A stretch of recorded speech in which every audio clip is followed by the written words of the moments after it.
আমি একটা পাকিস্তানি ড্রামায় দেখেছি স্বামী কাবাব বানাচ্ছে, মানে নায়িকা নায়কের জন্য। তো নায়ক তো প্রশংসা একদম গা ভাসায় দিছে খেতে খেতে। তো আমি ভাবলাম আজকে আপনাদের ভাইয়ার জন্য আমি এরকম করে স্বামী কাবাব বানাই দেই, দেখি সে কি বলে, কতটা প্রশংসা করে। তো শেষে যা বলছে সেটার জন্য একদমই প্রস্তুত ছিলাম না। তো চলুন, আসসালামু আলাইকুম, by the way this is me Angela নিঞ্জেলাসম, welcome back to my another video. আমি একদম সলিড মাংসের পিস নিয়েছি 5টা, হাড় এবং চর্বি ছাড়া। আর বুটের ডালটা কিন্তু আমি প্রায় আধা ঘন্টা আগেই ভিজাই দিয়েছিলাম পানিতে। এখন কিছু মশলা অ্যাড করব।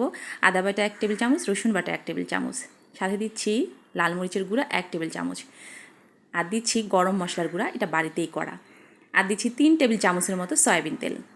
এখানে দিচ্ছি ধনিয়া গুঁড়া 1 টেবিল চামচ, আর দিচ্ছি জিরা গুঁড়া 1 টেবিল চামচ। তো আমি কিন্তু লবণটা এখন দেই নাই, আমি পরে লবণটা অ্যাড করব। তো এগুলো সব কিছু মিশায়ে এখন আমি জাস্ট একটু কষায় নিব। আচ্ছা, যেটা বলতে ভুলে গেছি, আমি ডাল কিন্তু 1 কাপ পরিমাণ দিয়েছি। কাবাবে মাংস যতটা হচ্ছে বেশি হবে, কাবাব কিন্তু খেতে ততটাই বেশি ভালো হবে। আমি কিন্তু 6 পিস মাংসের জন্য 1 কাপ বুটের ডাল দিয়েছি, এটাই কিন্তু এনাফ। আপনারা চাইলে কিন্তু আরও মাংস অ্যাড করতে পারেন। তো এখন আমি এখানে ভালো করে কষিয়ে নিচ্ছি।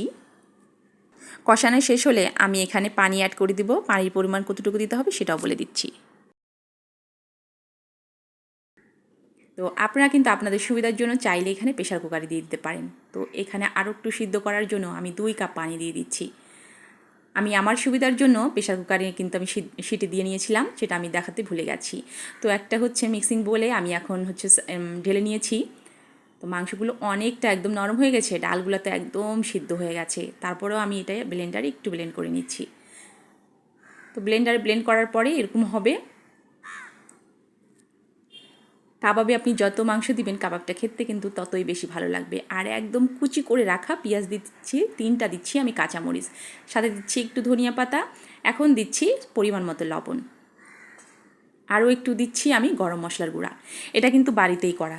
এখন ভালো করে হাত দিয়ে একদম মেখে, কিন্তু বাড়িতে থাকা মশলা দিয়েই স্বামী কাবাব করে ফেলেছি, বাহির থেকে একদম মশলা কিনতে হবে না। তারপরে দিয়ে দিচ্ছি 2টা ডিম। একটা ডিম আমি দিয়েছি, আরেকটা ডিম আমার হচ্ছে স্কিপ হয়ে গেছে কোনো কারণে, আমি দেখাইতে পারি নাই। অবশ্যই কিন্তু এখানে 2টা ডিম ইউজ করবেন। আর স্বাদের ব্যালেন্স ঠিক রাখার জন্য আমি দিয়ে দিচ্ছি 1 টেবিল চামচের মতো চিনি। আপনারা চাইলে এটা স্কিপ করতে পারেন, নাও দিতে পারেন। তো চিনিটা দিলে একটু ভালো লাগে খেতে। তো এখন কাবাবের মতো শেপ করে নিয়ে এটাকে জাস্ট এখন আমি ভাজে নেব। তো একটা প্যান বসিয়ে দিয়ে পরিমাণ মতো তেল দিয়ে দিচ্ছি। তবে এগুলো যেহেতু আগেই আমি সিদ্ধ করে নিয়েছি, এখানে কিন্তু বেশিক্ষণ ভাজার কিছুই নাই। জাস্ট উপরটা যখন একদম লাল লাল ব্রাউন কালার হয়ে যাবে, তখন এটাকে তুলে নিতে হবে। তো এই স্বামী কাবাবগুলো যখন করেছি, প্রথমবার আপনার ভাইয়া এসে খেয়েছে একবার, তারপর আমি বললাম কেমন হয়েছে, সে বলল ভালো। সেকেন্ডবার যখন খেয়েছে তখন বুঝলাম যে না, ভালো হয়েছে। মানুষ তখনই কিন্তু বারবার খায় যখন তার মুখে ভালো লাগে। তো সে কিন্তু এতটুকুই প্রশংসা করেছে। যাই হোক, আলহামদুলিল্লাহ। এই স্বামী কাবাব সবাই কিন্তু খেয়েছি।